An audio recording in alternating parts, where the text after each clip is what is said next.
We're always told that home is supposed to be our sanctuary, right? Our safe space. But what happens when the one place you're supposed to recharge is the very thing that drains you? So, in this explainer, we're going to break down that subtle negativity that can kind of poison a household.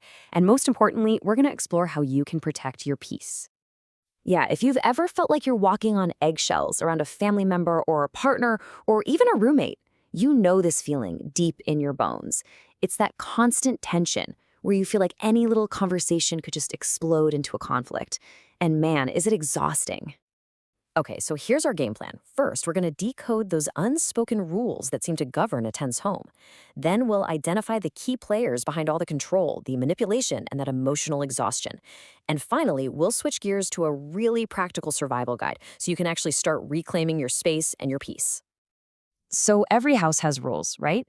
But sometimes the most powerful ones are the ones nobody ever says out loud. They're enforced through these subtle behaviors, little comments, and moods that basically dictate the entire emotional climate of your home. You know, it can really feel like you've been cast in some kind of play you never even auditioned for. So, recognizing the other actors in this drama is the very first step to rewriting your part. Let's meet the first character type, the one who operates on control and criticism. This one, it's all about power dynamics, and a lot of the time it stems from this deep-seated anxiety or a fear of losing control. These behaviors are basically designed to make you feel small and to keep someone else feeling like they're in charge. All right, first up, we've got the eternal critic. This is the person for whom absolutely nothing is ever good enough. And let's be clear, this isn't about constructive feedback. It's just a constant barrage of nitpicking that just chips away and chips away at your confidence. It's their way of saying, hey, I'm in charge here and you're not meeting my standards. And you see what's happening here? It's always about the most trivial little things. The argument isn't really about the brand of cereal or the way the towels are folded. Nope. The real goal is to maintain that dominance and keep you constantly second-guessing yourself. Control shows up in other ways too, especially when it comes to space. You've got the boundary stomper who just violates your personal space, sending a really clear message that, well, you don't have any. And then there's the control freak who micromanages every shared space, from the thermostat to the spice rack. Both tactics are designed to do the exact same thing, completely erase your personal autonomy. So, what happens when direct control doesn't work? Or it's just not their style? Well, some people turn to a much more subtle weapon, manipulation. This isn't about barking orders, it's about pulling all those emotional strings. And leading the charge here is, of course, the guilt tripper. Their primary tool is making you feel bad. They have this amazing ability to reframe their desires as your obligations. And if you don't comply, well, then you're suddenly the selfish or ungrateful one. Oh, yeah, that's the classic, isn't it? It's perfectly designed to trigger this sense of debt that you feel like you can never, ever fully repay. It turns a relationship into a transaction where you are always in the red. And right next door to the guilt tripper, you've got the martyr. They create the obligation out of thin air. They do things nobody asked them to do, and then they act all put upon about it. It's this whole performance of self-sacrifice that's designed to make everyone else in the room feel totally inadequate. Man, the power of that line is all about what's not being said. The words say it's fine, but the unspoken message is you failed me again. You're unreliable, so I have to do everything. It is a masterclass in passive aggression. And believe me, this game has a few other star players. You've got the scorekeeper who turns every relationship into this running ledger of who owes who. There's the passive-aggressive champion who fills the home with that silent, angry tension. And, of course, the gossip, who creates drama and division just to stay in the center of it all. It's all designed to manipulate the environment.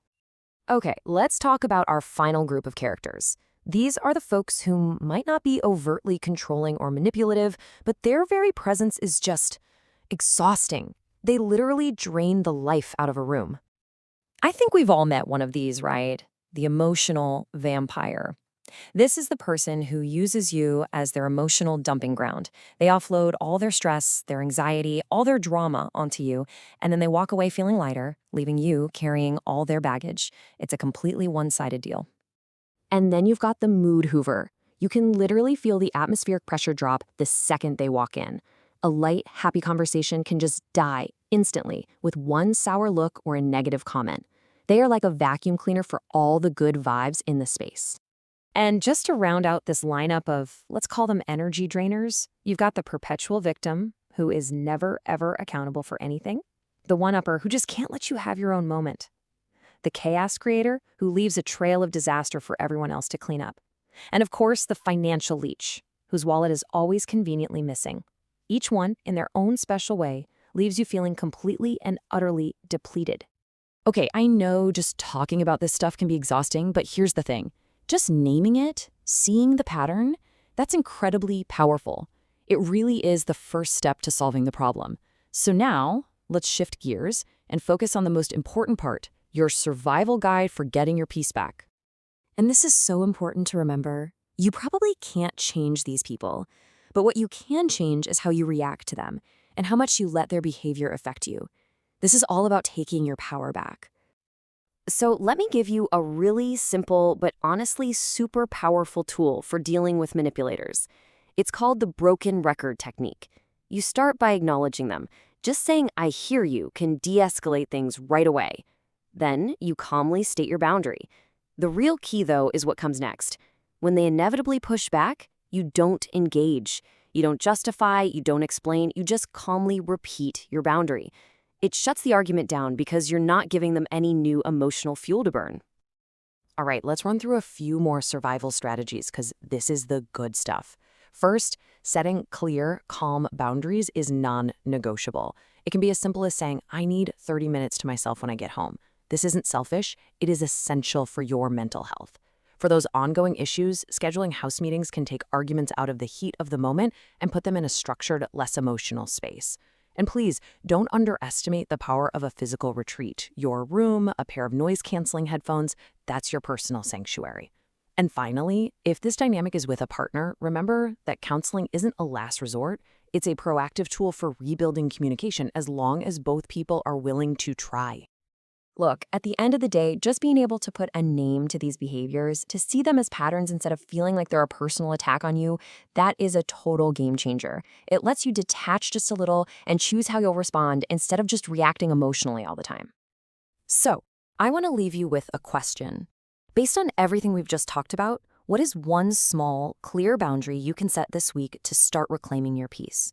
It doesn't have to be massive, it just has to be a start.